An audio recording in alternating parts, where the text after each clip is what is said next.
Merdeka, merdeka, merdeka. Merdeka itu artinya bebas, tidak terikat, tidak terjajah, dan bisa melakukan kehendaknya sesuai dengan kehendaknya sendiri. Melakukan sesuatu dengan kehendaknya sendiri. Itulah orang yang bebas. Melakukan sesuatu dengan kehendaknya sendiri bukan berarti tidak sesuai dengan peraturan Allah dan aturan yang ditetapkan oleh aturan agama. Jadi kita bebas melakukan sesuatu sesuai dengan aturan Allah dan aturan agama. Itulah artinya merdeka. Jadi hari ini banyak orang yang tak merdeka. Kalau sebagai bangsa kita sudah merdeka. 78 tahun yang lalu kita sudah merdeka. Tapi sebagai seorang hamba Allah banyak yang belum merdeka. Orang yang tak sholat zuhur tadi datang kemari itu belum merdeka. Lupa dia sholat zuhur. Kenapa? Karena angkot sudah datang.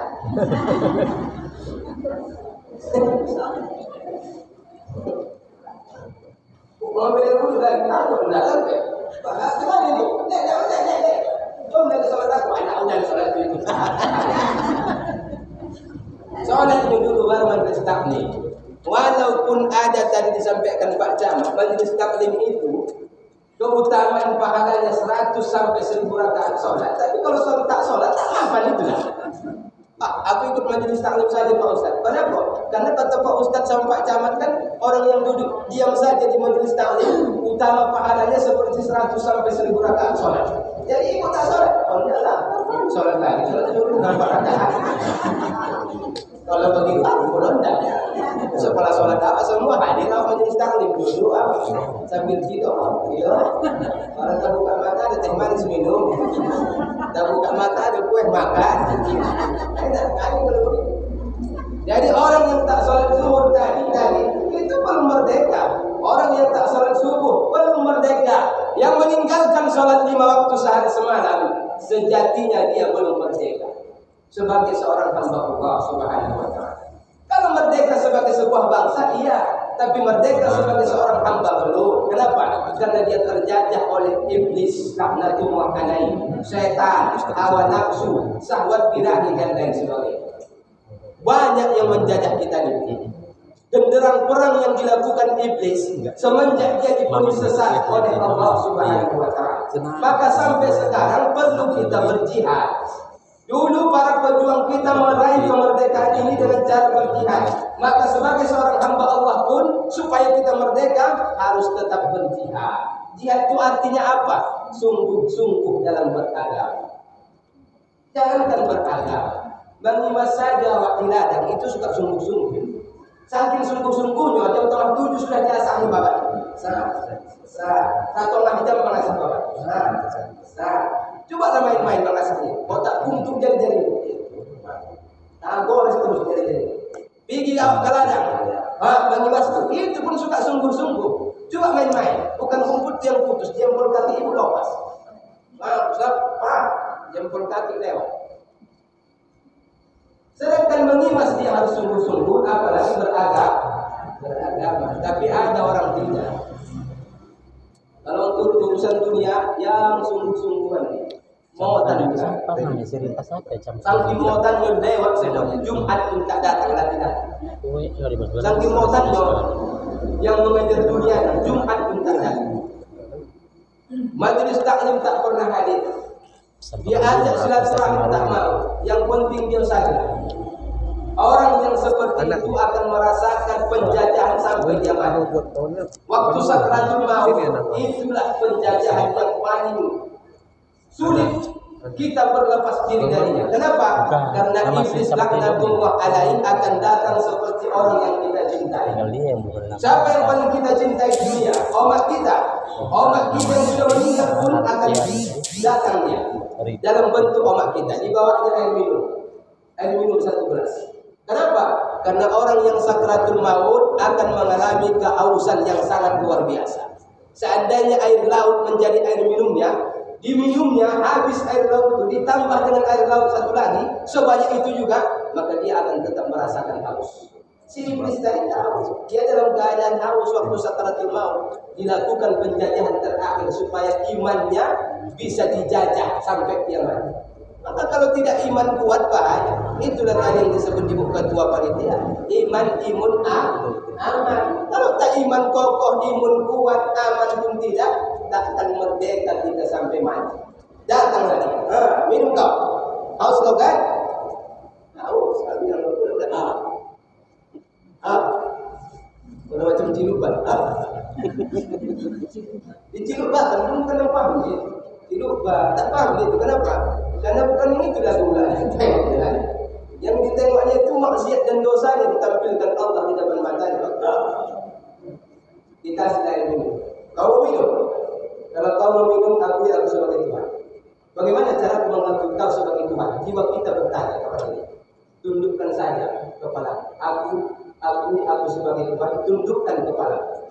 Oh, pada saat itu, penjajahan iblis itu sulit kita berlepas diri darinya kalau iman kita tidak kokoh dan tidak kuat kepada Allah Subhanahu wa ta'ala. Maka perlulah kita berjihad sebelum kita meninggal dunia. Walladzina jahadu bina lanahdiyannahum subulana wa innallaha lama'al muhsinin. Dan bagi orang-orang yang berjihad di jalan kami, kata Allah, akan kami tunjukkan jalan-jalan kami dan kami bersama orang-orang yang selalu berbuat baik.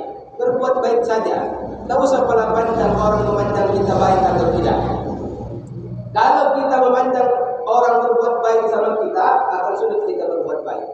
Asalkan kita berbuat baik, suka dibalas kawan itu baik. Asalkan awak kasih baik, suka dibalas itu baik. Baik hati ini. Saya di Simangalam sudah saya sebutkan, saya menemukan orang yang putus asa berbuat baik. Di mana dia putus asa berbuat baik? Bukan di masyarakat, di keluarganya.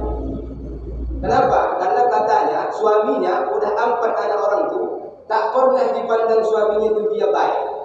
Padahal yang capek anak berbuat baik itu Pak Ustaz. Melayani dia, mengasuh anakku, tapi satu pun kebaikan tak dipandangnya baik. Kira-kira Pak Ustaz, kalau saat dalam posisi ini aku putus asa, boleh tidak? Boleh tidak aku berputus asa dalam situasi begini? 4 anak tak pernah sekali pun aku dipandang baik sama suami. Aku bilang tak pernah, jangan ibu putus asa. Memang kita ini diuji oleh Allah Subhanahu wa ta'ala. Kita diuji, pasangan hidup ini diuji istri diuji oleh suami diuji oleh istri. Orang tua diuji oleh anak diuji oleh orang tua. Mertua, tetangga, dan lain sebagainya. Memang hidup ini penuh dengan ujian.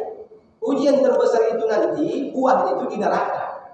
Kalau kita tak sanggup menerima ujian itu, pilihlah kita.